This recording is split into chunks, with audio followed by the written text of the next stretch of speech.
matemática. Eu queria ler com vocês um texto interessante. Nós vamos lá no livro de 1 Reis.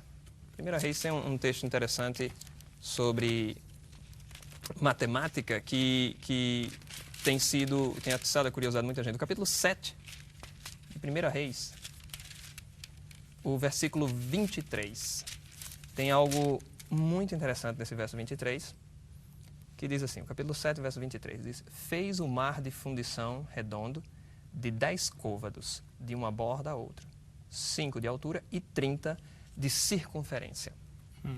Esse texto é muito interessante porque Salomão havia construído o templo de Deus, o tão famoso templo que Salomão ergueu. E nesse templo, na entrada, no átrio, no pátio do templo, havia uma bacia, onde aquela bacia continha água, era utilizada pelos sacerdotes no processo de sacrifícios e tal. E aqui ele dá as dimensões, como eu te falei, Deus ele utiliza geometria e tal. E ele usa um termo interessante aqui, ele diz o comprimento e diz também o diâmetro. Certo. Dá um diâmetro de 10 e um comprimento de 30. Acontece que um círculo perfeito, e aqui ele diz aqui que era redondo, ou seja, era algo circular, existe uma relação entre a circunferência de um círculo e o seu diâmetro. Ao dividirmos a circunferência pelo diâmetro, nós encontramos uma constante. Esse valor se aplica a qualquer círculo. Esse número é uma constante, ele vai sempre aparecer. É o tão famoso número π, certo? Que seria o 3,14, exatamente. E assim, quando é um número que infinitamente há competições de pessoas que decoram mais números, né? Quem consegue decorar mais? Há pessoas que decoraram 1000 frações. Tá certo? É assim, 1000 números dessa fração, ou 2000 números, é uma coisa incrível.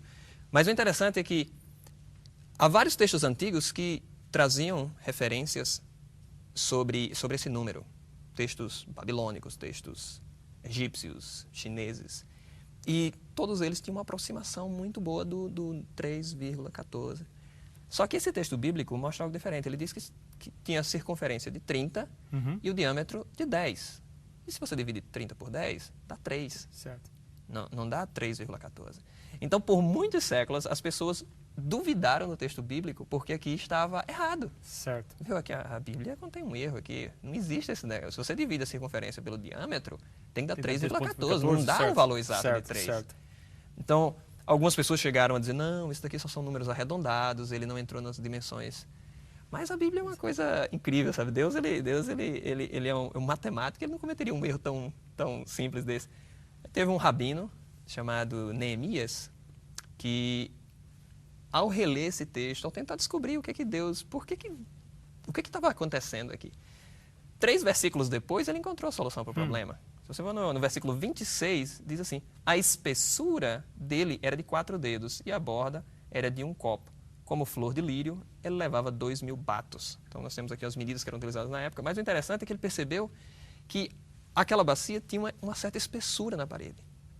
E agora ele adiciona o valor dessa espessura ao diâmetro. Okay. Então ele percebeu que, na verdade, estava vendo uma dimensão era tirada da parte externa do círculo e a outra da parte interna. Certo. Ao adicionar e ao dividir novamente, ele conseguiu o valor 3,14.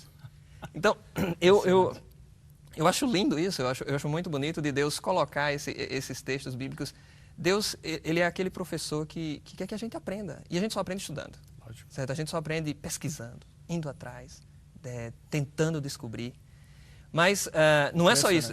Não é só isso. Tem muito mais dentro da Bíblia sobre matemática. E, como eu disse no início, Deus ele nos desafia. Ele diz, olha, vocês têm que... E uma das coisas que eu descobri, que na verdade, lendo artigos de outros cientistas cristãos e pessoas que estudaram a Bíblia com bastante afinco, existe um certo parâmetro, não diria parâmetro, mas uma certa expressão matemática que é o que nós chamamos de uma exponencial. No livro de Gênesis, eu acho que não existe nenhum texto antigo que tenha uma descrição tão exata e tão bonita de um decaimento exponencial. Certo? Algo que em vez de cair linearmente, ele cai como exponencial. E esse número, isso é coisa relativamente moderna, decaimento exponencial, o desenvolvimento da matemática nessa área exponencial é algo relativamente moderno. E o interessante é que se nós investigarmos os primeiros capítulos da Bíblia, quando vem falando da longevidade dos patriarcas, os primeiros Adão e Sete, e todos, Enoque e Noé, aquelas pessoas viviam 900 anos, 950 anos. Certo. Até um outro assunto que nós poderíamos discutir, mas o impressionante desse texto é que, logo após o dilúvio, a Bíblia começa a relatar uma queda na idade ou no período de vida, quantos anos essas pessoas podiam viver. E essa queda, por exemplo, o Noé viveu 900 e tantos anos, o seu filho já viveu 600, o neto de Noé já viveu 400.